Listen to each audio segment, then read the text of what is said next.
Hello students, स्वागत है आपका अपने ही YouTube channel maths with Lucky Panchal में। बच्चों, आज हम एक्सरसाइज 3.2 को ही आगे बढ़ाएंगे। आज हम इस एक्सरसाइज का पार्ट सेकंड करेंगे। इससे पहले मैंने आपको पार्ट फर्स्ट अच्छे से 2 वीडियो में करा दिया है। आज हम पार्ट सेकंड करेंगे। तो जो पार्ट सेकंड में है वो ये है, algebraical method of solving simultaneous linear equations in 2 variables। ठीक है, इसमें आपके 3 मेथड आते हैं। सबसे पहला सब्स्टिट्यूशनल मेथड,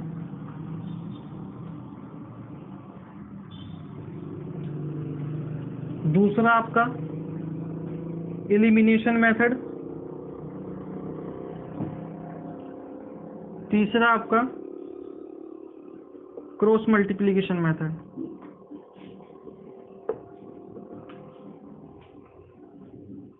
ठीक है, ये फर्स्ट और सेकंड आपके सिलेबस में है, थर्ड आपके सिलेबस में नहीं है। जो आपका 30% सिलेबस रिडक्शन हुआ है उसमें ये मेथड आपका कट गया है, तो इस मेथड को नहीं पढ़ना है। क्रॉस मल्टीप्लिकेशन मेथड को आपके 2 मेथड है आपके सिलेबस में, अब सब्स्टिट्यूशनल मेथड और एलिमिनेशन मेथड। अब हम करेंगे आपका सबसे पहला मेथड सब्स्टिट्यूशनल मेथड, फिर आपका 3-4 एग्जांपल के बाद मैं आपको बताऊंगा एलिमिनेशन मेथड के बारे में। तो जो आपका सब्स्टिट्यूशनल मेथड है, इसमें क्या होता है, यदि आपके पास में 2 वेरिएबल की इक्वेशन है, 2 ही इक्वेशन होनी चाहिए 2 वेरिएबल में। ठीक है, मान लीजिए x प्लस वाई आपके पास में 14 है और x माइनस वाई आपके पास में 4 है। एनसीईआरटी का ही एग्जांपल है ये भी। तो आपको क्या करना है, या तो आप यहाँ से x की वैल्यू निकाल के नीचे वाले इक्वेशन में पुट कर देना, या आप यहाँ से y की वैल्यू निकाल के नीचे वाली इक्वेशन में पुट कर देना, या आप रिवर्स भी कर सकते हो, नीचे से x की वैल्यू निकालो ऊपर रख देना, नीचे से y की वैल्यू निकालो ऊपर रख देना। इसको आपको मानना है इक्वेशन फर्स्ट, इसको आपको मानना है इक्वेशन सेकंड। मान लीजिए आप इक्वेशन सेकंड से y की वैल्यू निकालते हो, x minus 4 equals to y, ये आपकी y की वैल्यू आ जाएगी। अब जो आपकी ये y की वैल्यू आई, या तो आप इक्वेशन फर्स्ट में डालो या फिर आप इसको इक्वेशन सेकंड में पुट करो। आपका x की वैल्यू पर इससे कोई फर्क नहीं पड़ेगा, सिमिलर वैल्यू आएगी। तो ध्यान से देखना, y जब आप x माइनस 4 यहाँ पर डालते हो तो x plus x minus 4 equals to 14, तो 2x इजिकल्स टू 18, x यहाँ पर आपका 9 आएगा। अब आपकी जो 9 वैल्यू आई है x की, वो आप इक्वेशन फर्स्ट में भी रख सकते हो, वो आप इक्वेशन सेकंड में भी रख सकते हो। y की वैल्यू सिमिलर आएगी, ये आप यहाँ से y की वैल्यू इसमें भी रख सकते हो, x की वैल्यू। ठीक है, फिर यहाँ से आपकी y निकल जाएगा। यदि आप x यहाँ पर 9 रखते हो तो y कितना आएगा, 5। यदि आप 9 यहाँ पर रखते हो x की तो कितना आएगा, 5। यदि आप x की वैल्यू 9 यहाँ रखते हो तो कितना आएगा, 5। 9 में से 4 जाएगा 5 और उधर जाएगा y। ठीक है, यानी कि आप इसमें भी रख सकते हो, आप इसमें भी रख सकते हो, या फिर आपकी जो सिंपल इक्वेशन हमने पुट करके किया आप इसमें भी रख सकते हो। x की वैल्यू सिमिलर आएगी। आप यहाँ पर x भी निकाल सकते हो, आप यहाँ पर y भी निकाल सकते हो। y की वैल्यू पुट करोगे तो दूसरा वेरिएबल आएगा x, x की वैल्यू पुट करोगे तो दूसरा वेरिएबल आएगा y। इस तरीके से ये आपके सब्स्टिट्यूशनल मेथड होता है। एनसीईआरटी का ही था ये भी। अब हम दूसरा मेथड करते, दूसरा क्वेश्चन करते हैं। आइए, ये आपका एक क्वेश्चन 2 है, एनसीईआरटी का ही है। मैंने ये रूट वाला लिया है ताकि आपको अच्छे से समझ में आ जाए। वो सिंपल था, ये आपका रूट में है। तो ध्यान से देखना, एनसीईआरटी का ही है ये भी। मैं आपको सारे एग्जांपल एनसीईआरटी के ही कराता हूँ। इसको इक्वेशन फर्स्ट मानना, इसको इक्वेशन सेकंड मानना। ठीक है, और सब्स्टिट्यूशनल मेथड हमें क्या कहता है कि आपको सबसे पहले स्टेप में क्या करना होगा, एक्स या वाई की वैल्यू निकालो, ऊपर से निकालो, फर्स्ट से निकालो, या फिर आप इक्वेशन सेकंड से निकालो।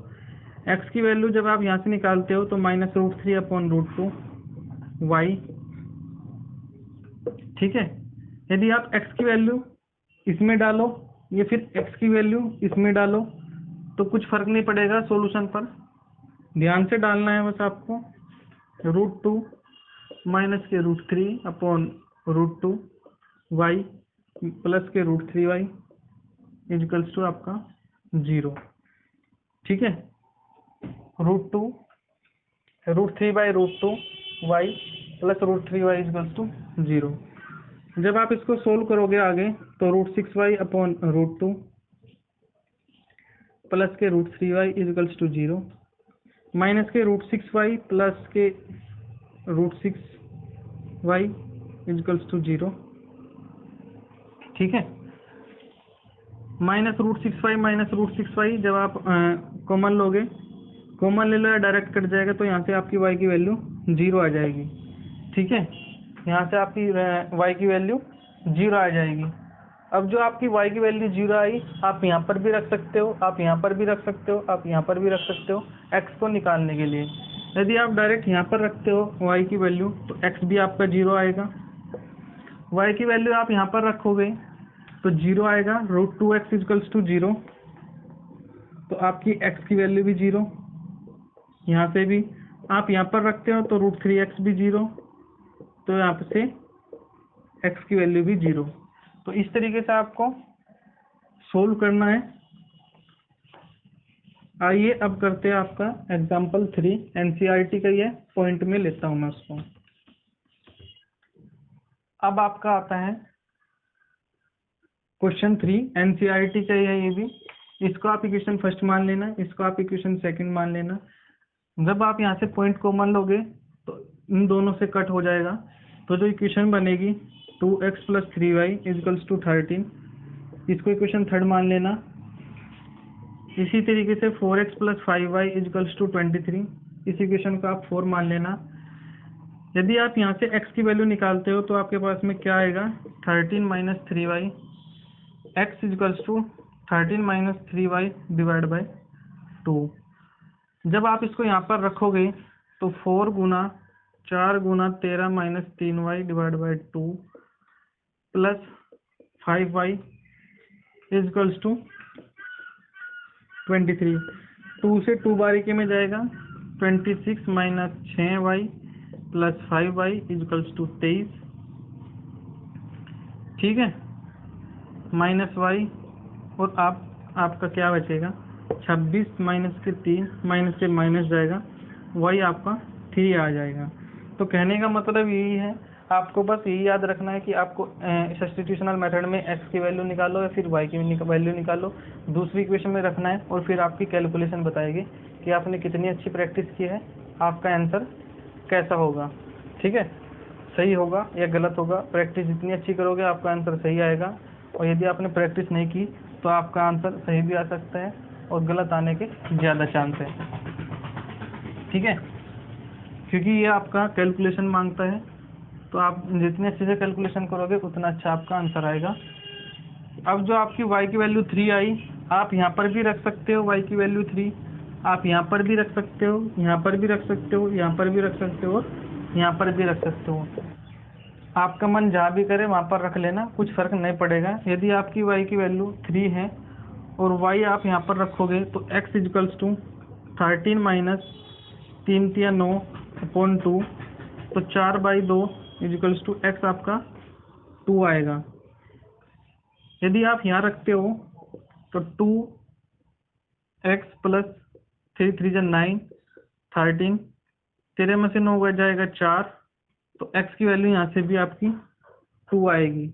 इसी तरीके से आप यहाँ रख लेना, जब भी 2 आएगी यहाँ पर रखना, तब भी 2 आएगी, यहाँ पर रखना तब भी 2 आएगी, ठीक है।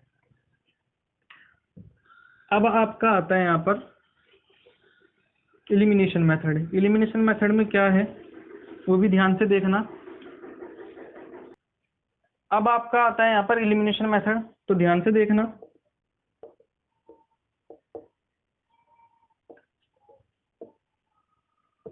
ठीक है, यहाँ पर आपके पास में 2 इक्वेशन आएगी इस तरीके से।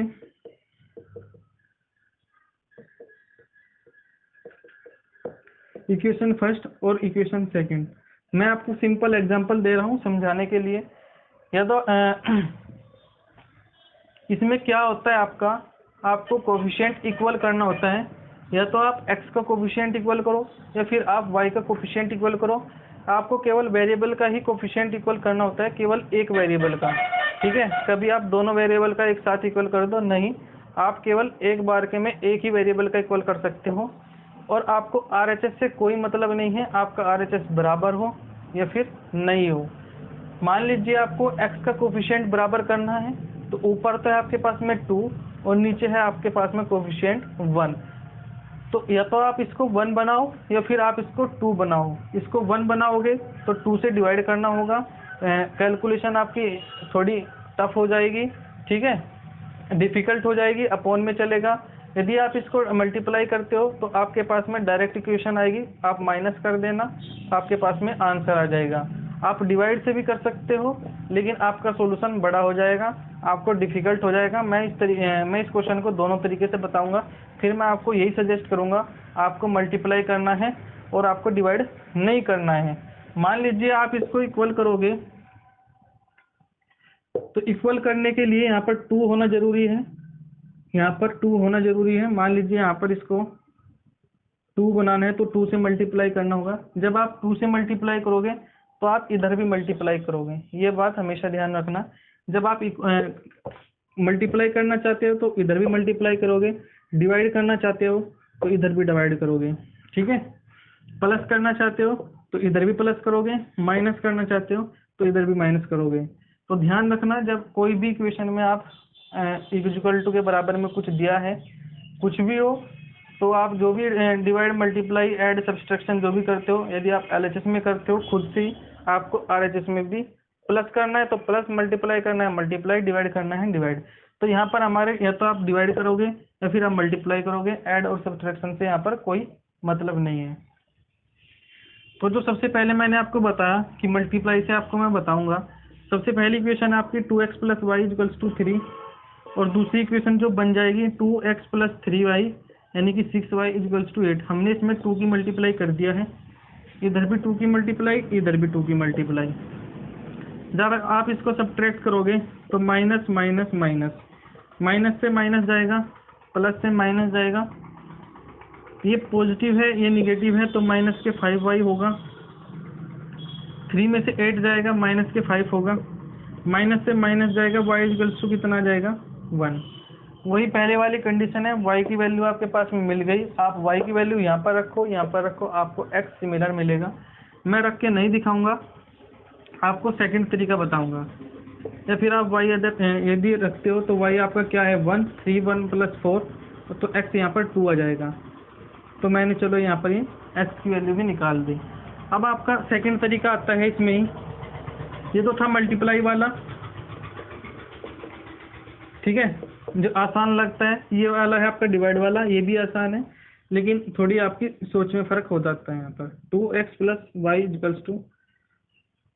3। स्टूडेंट ही कठिन बनाते हैं सवाल को, स्टूडेंट ही इजी बनाते हैं, वो फर्क पड़ता है आपकी प्रैक्टिस पर। यदि आप 2 से डिवाइड करोगे, इधर भी डिवाइड करना है तो इधर भी डिवाइड करोगे, तो x 1 होगा, y/2 = 3/2। यदि x की वैल्यू निकालना चाहते हो तो 3/2 - y/2, ये आ गया आपका। आपके आंसर पर कोई फर्क नहीं पड़ेगा। मैंने क्या कहा, आपके आंसर पर कोई फर्क नहीं पड़ेगा। जो मेरा बार बार समझाने का मतलब यही है, मल्टीप्लाई से, डिवाइड से, आपको यही दिखाना कि आपका क्वेश्चन कैसे कैसे घूम सकता है और कैसे कैसे आप निकाल सकते हो। जरूरी नहीं है कि आप मल्टीप्लाई से करो, कोई सवाल अगर डिवाइड से इजी बन रहा है तो आप उसको डिवाइड भी कर सकते हो, ठीक है। आपकी x की वैल्यू 3/2 और माइनस के y/2 भी आ गई। अब आप इसको नीचे वाली इक्वेशन में रख देना, 3/2 - y/2 इक्वल्स टू नहीं, प्लस के 3y - 4।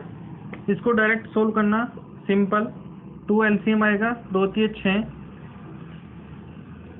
-2y प्लस के 6y और 8। जब आप इसको सोल्व करोगे, 2 × 6 2y + 6 और 8, 8 में से 6 जाएगा तो 2 आएगा, 6 में से 4 जाएगा तो 2 आएगा।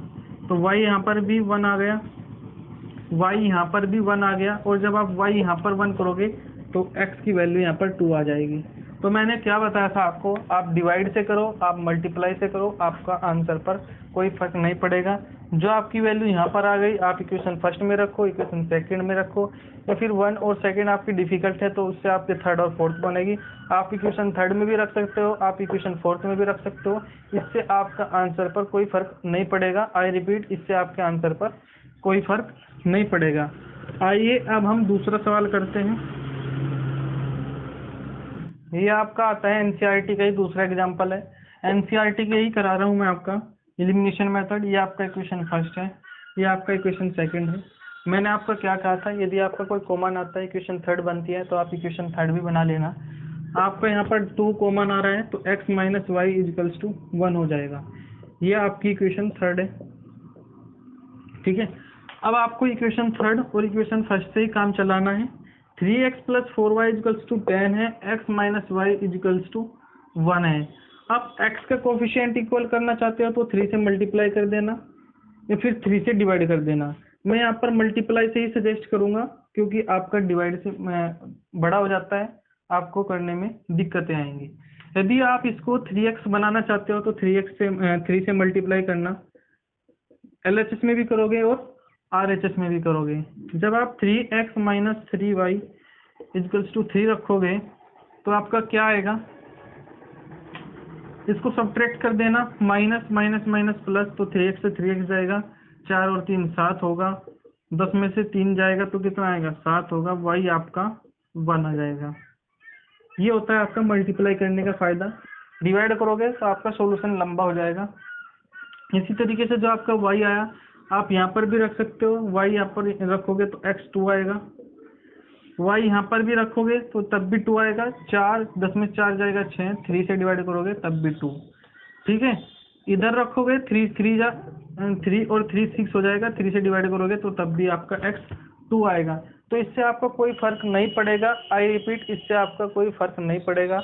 आपकी वैल्यू शुरू में x निकलती है तो ऊपर कोई सी भी इक्वेशन में रख लेना, y सिमिलर आएगा, उससे आपका कोई फर्क नहीं पड़ेगा।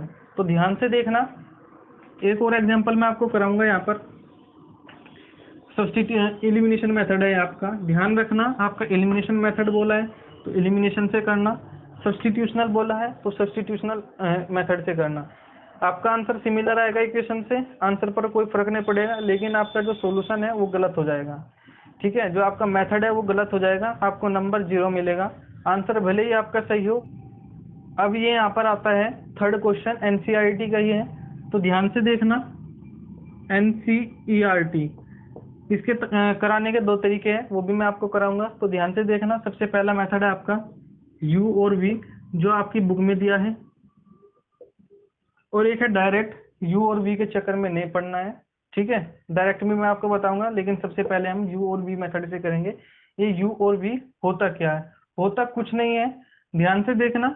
बस माइंड का प्रीफरेंस है कि हम इसको अपॉन में मानकर नहीं चल सकते, ये हमें मतलब प्रैक्टिस पर डिपेंड है। आपका अपॉन में भी कर सकते हो, जो आपका मैं सेकंड मेथड में बताऊंगा, और आप u और v भी मानकर चल सकते हो, जो मैं अभी कराऊंगा। मान लीजिए 1/x u है और 1/y आपका v है, तो 2u, क्योंकि ये आपका 1/x है, प्लस 3/y, ये 1/y है आपका, तो 3v इजकल्स टू 13। इसी तरीके से 5u minus 4v equals to -2। तो ये जो आपकी इक्वेशन है आपकी, ये डायरेक्ट ना दे करके इस तरीके से आपका ये दे दिया। अब आपको एक और नीचे जो स्टेप आएगा उसको भी ध्यान में रखना है। आप डायरेक्ट u और v की वैल्यू x और y नहीं बताना, क्योंकि u जो है 1/x के बराबर है, तो उसका रिवर्स आएगी x की वैल्यू। जो u की वैल्यू होगी वो x की वैल्यू की रिवर्स आएगी, ठीक है। यानी कि हम ये भी कह सकते हैं, यानी कि जो u की वैल्यू है वो उसका रिवर्स ही x की वैल्यू होगा, ठीक है।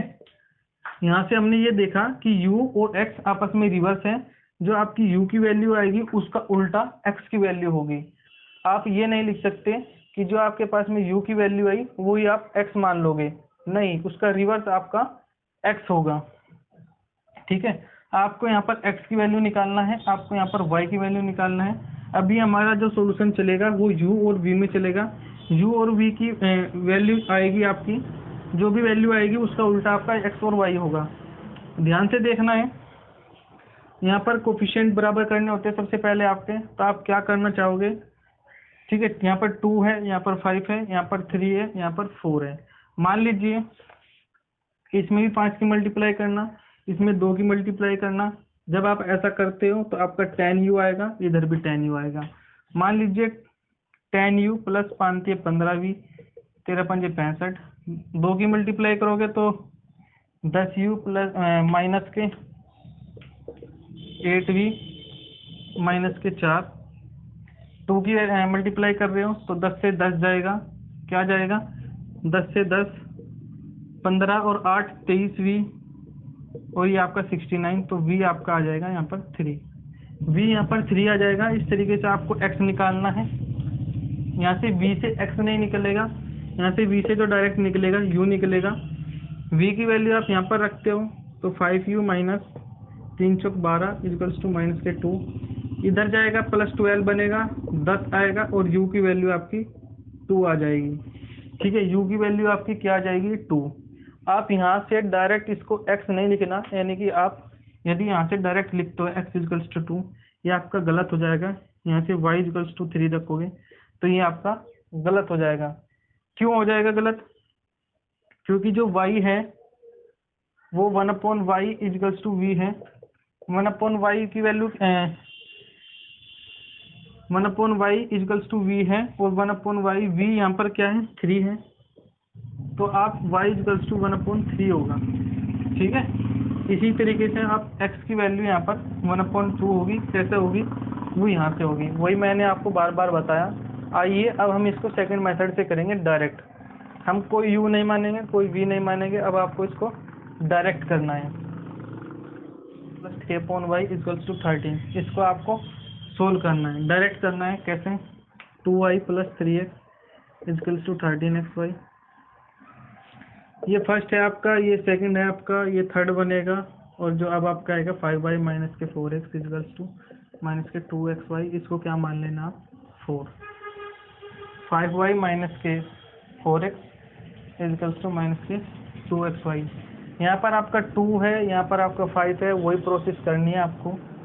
10y plus 5 15x equals to 13 5 65xy, ठीक है। उधर से करोगे क्या आएगा 10y माइनस के 8x और 2 चौक 8 2 दूनी 4xy, माइनस करोगे प्लस हो जाएगा, माइनस करोगे तो प्लस हो जाएगा, 23x हो जाएगा, 69xy हो जाएगा, 23 या 3 में 12 में जाएगा, x कट जाएगा, y की वैल्यू यहाँ से डायरेक्ट आपकी 1/3 आएगी, ठीक है। y की वैल्यू यहाँ पे डायरेक्ट 1/3 आएगी। इसी तरीके से आप y की वैल्यू वहाँ पर भी रख सकते हो। y की वैल्यू यहाँ पर रखोगे तो 5/3 माइनस के 4x इक्वल्स टू माइनस के 2x 1/3, 5 minus 12x equals to 3 से 3 चला जाएगा माइनस के 2x, ठीक है। माइनस के 2x इधर आएगा 10x, तो x इक्वल्स टू यहाँ से क्या आएगा 1/2। तो इस तरीके से आपका y 1/3 x 1/2, तो इस तरीके से यहाँ पर आपका आता है सब्स्टिट्यूशनल मेथड, एलिमिनेशन मेथड, ठीक है। ये आपका आता है elimination method, sorry for that, ये आपका एलिमिनेशन मेथड है, सब्स्टिट्यूशन मेथड इससे पहले था। तो ध्यान रखना, जैसे मेरे से कन्फ्यूजन हो गई आपको भी हो सकती है, ठीक है। ये आपका एलिमिनेशन मेथड है। तो आप डायरेक्ट एक्स वाई से भी कर सकते हो, यू वी से मान कर चलोगे तो आपको आसान लगेगा, एक्स वाई से डायरेक्ट करके चलोगे तो आपकी प्रैक्टिस बताएगी, कैलकुलेशन बताएगी कि आपको मतलब सही आंसर आएगा या फिर आपका गलत आएगा। एक क्वेश्चन बनता है जो यूनिक है आपका, वो भी मैं आपको करा देता हूँ, फिर आपके ये दोनों मेथड कंप्लीट हो जाएंगे। कंप्लीट तो ये अब भी हो गए, लेकिन एक यूनिक है आपकी एक्सरसाइज में, उस तरीके का क्वेश्चन यदि आपका पेपर जो एग्जामिनर होगा थोड़ा सा डिफिकल्ट बनाना चाहेगा तो आपका बना सकता है। बच्चों आपकी एक्सरसाइज 3.2 में इस तरीके के भी क्वेश्चन बनते हैं, इनको बोलते हैं आप इंटरचेंजेबल कोफिशिएंट। तो इसमें क्या करना होता है, मल्टीप्लाई नहीं करना होता है, डिवाइड नहीं करना होता है, एक बार ऐड करो दूसरी बार माइनस करो, आपका आंसर आ जाएगा। किस तरीके से, इनको बोलते हो आप इंटरचेंजेबल कोफिशिएंट। क्या मतलब है, जो x का कोफिशिएंट यहाँ है वो y का कोफिशिएंट बनेगा, जो y का कोफिशिएंट यहाँ है वो x का कोफिशिएंट बनेगा। एक बार ऐड करो दूसरी बार माइनस करो, आपका आंसर आ जाएगा। किस तरीके से, 200x प्लस 200y क्या आएगा यहाँ से 1000। जब आप इसको सोल्व करोगे तो कितना आएगा 5। इसी तरीके से जब आप इसको माइनस करोगे तो 2x माइनस के 2y इजकल्स टू माइनस के 2x 101 से 99 जाएगा 2 बचेगा पॉजिटिव, 99 से 101 जाएगा 2 बचेगा निगेटिव, 499 से 501 जाएगा तो -2 होगा। तो यहाँ पर x minus Y equals to -1। तो ध्यान रखना, जब भी इस तरीके के क्वेश्चन आएंगे इंटरचेंजेबल कोफिशिएंट के, एक बार प्लस करना होता है एक बार माइनस करना होता है, आपकी वे छोटी बन जाएगी, ठीक है, यानी कि जो इक्वेशन बनेगी वो स्मॉलर हो जाएगी। यहाँ पर जो इक्वेशन थी उसमें लार्जर डिजिट थी, यहाँ पर जो इक्वेशन बनेगी ऐसा करने से वो स्मॉलर डिजिट देगी, ठीक है। x प्लस वाई 5 आ गया, x minus Y equals to minus आ गया, तो डायरेक्ट इसको सोल्व करना तो 2x इजकल्स टू 4 आ गया, x इजकल्स टू 2 आ जाएगा। जब यहाँ पर x इजकल्स टू 2 आ गया तो वहाँ पर y 3 आ जाएगा, ठीक है, x 2 आ गया, यहाँ पर y 3 आ गया। तो मेरी बात ध्यान रखना, हमेशा जब भी इंटरचेंजेबल कोफिशिएंट आए तो आपको एक बार प्लस करना है दूसरी बार माइनस करना है। आपकी जो इक्वेशन अब बनेगी वो स्मॉलर डिजिट की बनेगी, उसको आप अच्छे से सोल्व कर सकते हो, उसमें कोई दिक्कत नहीं आएगी। यदि आप डायरेक्ट करते हो तो आपका बहुत लंबा सॉल्यूशन जाएगा, लॉन्ग सॉल्यूशन बन जाएगा। तो इस तरीके से यहाँ पर 2 पार्ट में आपकी एक्सरसाइज 3.2 कंप्लीट हो गई है। यदि मेरा पढ़ाया हुआ आपको अच्छा लग रहा है तो लाइक करो, शेयर करो, सब्सक्राइब करो। Thank you.